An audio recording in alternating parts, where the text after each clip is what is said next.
Bom dia a todos! Graça e paz do Senhor Jesus seja com todos nós. Uma ótima segunda-feira para todos. Hoje é dia 5 de junho de 2023. Seja muito bem-vindo ao nosso devocional de hoje. E nesta segunda-feira, uma semaninha aí mais curta por causa do feriado, né? Temos feriado na quinta-feira.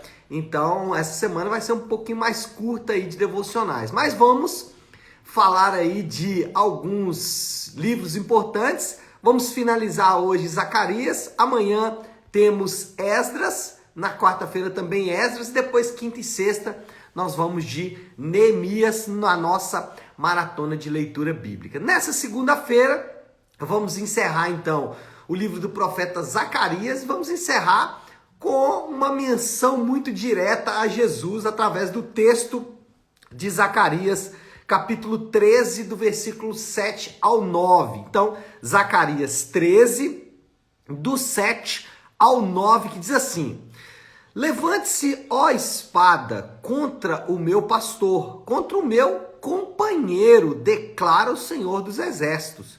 Fira o pastor e as ovelhas se dispersarão, e voltarei a minha mão para os pequeninos. Na terra, 2/3 serão ceifados e morrerão. Todavia, a terça parte permanecerá, diz o Senhor. Colocarei essa terça parte no fogo e a refinarei como prata e a purificarei como ouro. Ela invocará o meu nome e eu lhe responderei. E o meu povo direi. É o meu povo, direi. E ele dirá, o Senhor é o meu Deus. Bom, Zacarias mantém aí o seu estilo de profecia que mistura de maneira precisa elementos da escatologia e também elementos messiânicos. Zacarias consegue ao mesmo tempo falar da chegada do Senhor, como também da vinda do Senhor na mesma profecia ou na mesma frase, de uma maneira assustadora. E a gente tem dificuldade até de entender. Peraí, ele está falando da vinda do Senhor ou ele está falando da volta do Senhor? Ele está falando da chegada do Senhor ou da sua segunda vinda, né? Por quê? Temos que lembrar que Zacarias está escrevendo em um cenário que Jesus ainda não havia vindo. Ou seja, o Senhor Jesus ainda não havia pisado a terra. Então, muitas vezes ele vai falar de elementos que já aconteceram. Por exemplo, o versículo 7, ele fala do Senhor ferir o pastor, né? A morte do Senhor Jesus, literalmente declarada ali. Mas também ele fala depois do juízo, quando ele fala de 1/3 de toda a terra, aliás, 2/3 de toda a terra morrendo. Provavelmente uma referência aí ao Apocalipse. Mas em meio a essas profecias aí de escatológicas e messiânicas, nós temos belíssimas lições aqui e podemos retirar aí belas aplicações da profecia de Zacarias. Dessa vez, Zacarias, ele vai profetizar sobre a morte do pastor, versículo 7. Depois ele vai profetizar sobre o propósito do Senhor. E depois ele vai profetizar sobre o efeito que haverá sobre esse novo cenário de Deus. Então vamos analisar cada um desses pontos, começando então pela morte do pastor. E é assim que ele começa a sua profecia. O pastor será ferido pelo Senhor. É interessante isso. O texto deixa isso muito claro, né? Ele fala assim: levante-se, ó espada, contra o meu pastor, contra o meu companheiro, declara o Senhor. A espada é do Senhor e a espada do Senhor vai ferir o pastor do Senhor. A gente sabe que Jesus, ele foi morto pelos romanos, mas essa morte de Jesus pelos romanos foi a mando dos judeus, né? Os judeus conspiraram para essa morte, só que Jesus foi morto pelos romanos, a mando dos judeus, para todos os que são seus. Jesus declarou isso várias vezes, que ninguém tirava a vida dele, mas que ele entregava. Lá em Atos também nós temos Pedro mencionando o fato de que a morte do Senhor Jesus estava dentro dos propósitos eternos de Deus. Então a ideia aqui é mostrar que o primeiro grande aspecto da chegada do Messias é que ele vai morrer. E a morte do Senhor em favor dos crentes é a base fundamental da fé cristã. Por isso tão lindo aqui Zacarias começar a sua profecia nos lembrando disso. Se tem uma boa notícia para essa segunda-feira, não é que tem feriado quinta. A boa notícia não é que tem feriado quinta. A boa notícia para começar essa semana é que o pastor foi ferido. É isso mesmo. A boa notícia para começar a semana, aliás, a boa notícia para todo crente em todo tempo é que o Messias morreu. A morte do Senhor é a melhor notícia que nós poderíamos ter. Que isso, pastor? Você está meio... como que fala, né? Meio catastrófico aí, né? Falando de morte logo na segunda-feira. Mas não, a morte do Senhor para os crentes representou algo muito, mas muito valioso. A morte do Senhor para os crentes representou o perdão dos seus pecados, uma nova vida em Cristo, representou um acesso ao trono da graça de Deus, tanta coisa que eu poderia ir elencando aqui, que eu ficaria talvez muito tempo falando desses aspectos tão belos e preciosos por causa da morte do pastor. O pastor foi ferido. Assim começa essa profecia de Zacarias. Mas não só isso. Ele mostra também qual é o propósito da morte do pastor. O versículo de número 9 fala: colocarei essa terça parte no fogo e a refinarei como prata e a purificarei como ouro. Aqui é interessante mostrar que Zacarias deixa claro qual é a intenção do Senhor com a morte do pastor. Para que serve a morte do pastor? A morte do pastor serve para um motivo. Deus vai purificar o seu povo. E quando a gente fala de purificação, sempre vem aquela ideia da santificação. E a santificação está presente. Mas a purificação envolve outros elementos. E aqui, dentro desse contexto de Zacarias, a purificação não é algo ruim. Pelo contrário, é algo muito, muito bom. É algo lindo da parte do Senhor. O Senhor vai purificar o seu povo. Quais elementos estão envolvidos quando a gente fala da purificação do Senhor? Está envolvido elementos como, por exemplo, a redenção. O que é a redenção? É o fato de que Deus comprou um povo para si mesmo. Então, quando o profeta fala aqui que Deus vai purificar um povo para si mesmo, ele está lembrando, ou pelo menos nós deveríamos lembrar, que está envolvido também a redenção.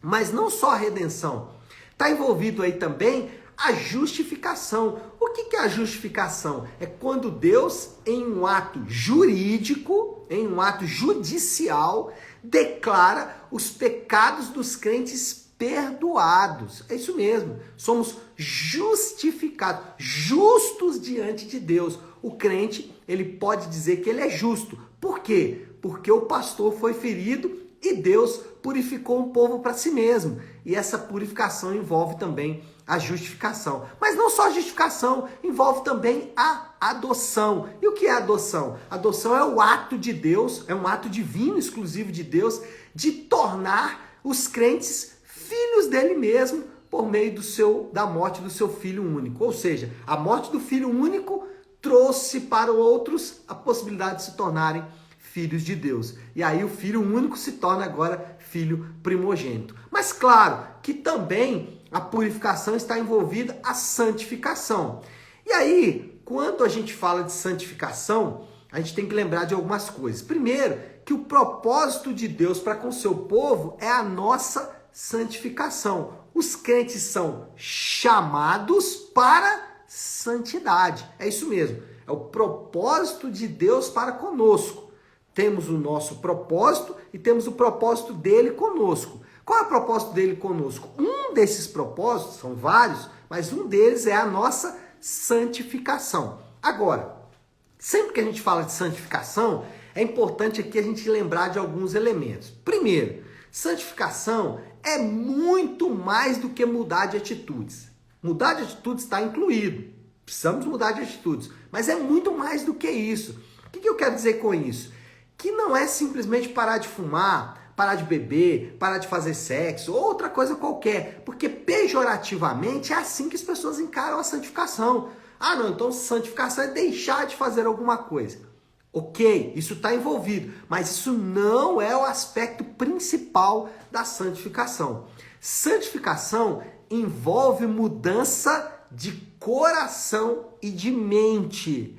A ideia de Deus, ou a ideia da pregação da palavra de Deus, e aí inclui nesses elementos aí, obviamente, a pregação do evangelho, mas a pregação da palavra, ela entra na mente através do entendimento, por isso somos chamados a conhecer mais de Deus.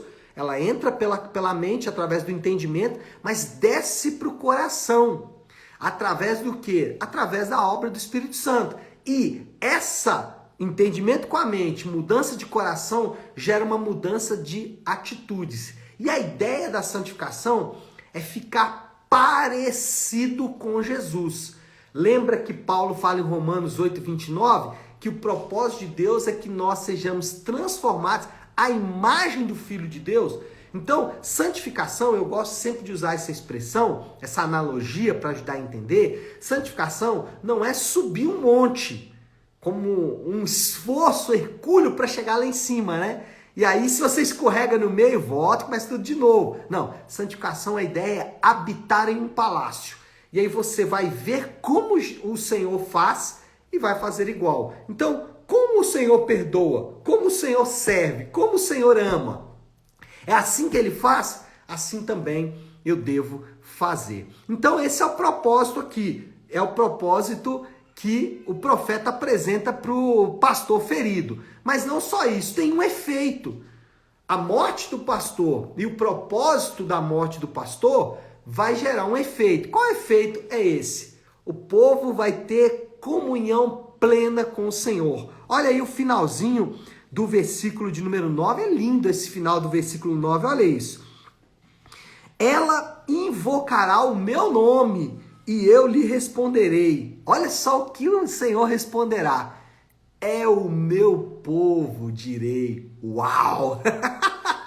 O Senhor olha para o seu povo, o Senhor olha para os crentes, o Senhor olha para todos aqueles que estão em Jesus e diz: é o meu povo. Mas não só isso, ele recebe de volta também uma expressão do seu povo. Olha o que o povo diz. E ela dirá: o Senhor é o meu Deus. Uau!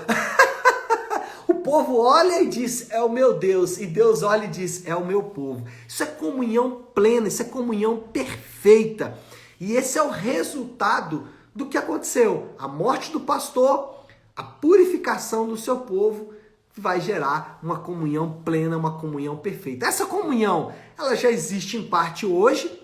Então, todos que estão em Cristo têm comunhão com Deus, por meio, principalmente hoje por meio da sua palavra, mas também o povo de Deus tem comunhão por outros meios de graça. Por exemplo, o povo de Deus tem comunhão por meio da palavra, o povo de Deus tem comunhão por meio da oração, o povo de Deus tem comunhão por meio do jejum, o povo de Deus tem comunhão pelos meios de graça, pela participação na igreja. A gente pensa pouco nisso, mas essa é uma maneira de Deus repartir graça com o seu povo, participando da comunhão do povo de Deus. Então, essas são maneiras como Deus hoje comunga com o seu povo, quando ele tem comunhão com o seu povo.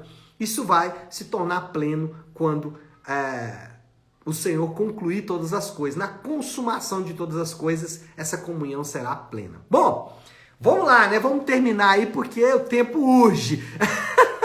Moral da história. O povo de Deus deve manter uma perspectiva saudável em relação à sua peregrinação na terra. Acho que essa é a principal lição dessa manhã, né? Precisamos ajustar a nossa perspectiva.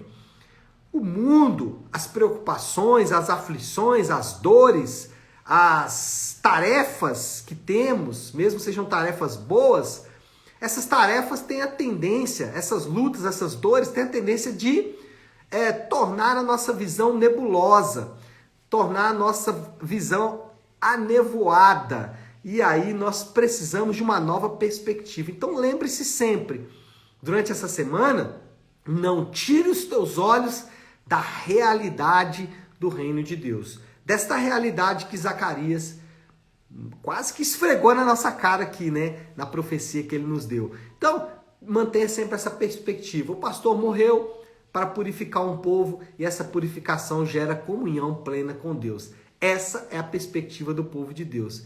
E aí, qual é o desafio do Léo? A aplicação final aqui, para a gente poder orar. Encare a sua vida de forma distinta. Irmão, se você for encarar a vida como qualquer pessoa, a fé cristã não tem qualquer efeito na sua vida. As implicações do evangelho, elas só serão percebidas se você colocá-las em prática. Tem gente que fala assim, pastor, a palavra de Deus é muito distante do meu dia a dia. Sabe por que isso acontece? Porque você não pratica a palavra de Deus, você não aplica. Você, em meio às lutas e aflições, você esquece da morte do pastor. Você, em meio às dificuldades da vida, você esquece os propósitos do pastor. Em meio às lutas e dificuldades da vida, você esquece dos efeitos que a morte e o propósito do pastor tem sobre a sua vida. Então, se você não aplicar o que nós estamos falando aqui, vai continuar com a vida como de outra pessoa qualquer. Agora, se você aplica isso, você começa então a viver da maneira como o Senhor quer. Não estou dizendo que você não vai enfrentar lutas e dificuldades. Estou dizendo que a maneira como você enfrenta é diferente. Tá certo, meu povo? Acho que é hora de orar, né? Vamos colocar tudo isso aí diante de Deus. E como eu gosto de fazer sempre, iniciando a semana de devocionais, a oração que o Senhor nos ensinou, a oração do Pai Nosso. Então vamos juntos, se você puder, pare um instante o que está fazendo e vamos juntos buscar a Deus em oração, orando a oração que Ele nos ensinou, a oração do Pai Nosso. Pai nosso que estás nos céus, santificado seja o teu nome. Venha o teu reino, seja feita a tua vontade, assim na terra como no céu. Dá-nos hoje o nosso pão de cada dia.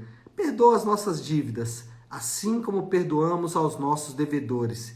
E não nos deixes cair em tentação, mas livra-nos do mal, porque teu é o reino, o poder e a glória para sempre. Amém, amém e amém. Amém, meu povo? Bom, então é isso. Nós vamos ficando por aqui. Uma excelente segunda-feira, uma semana abençoada para todos. Fiquem com Deus.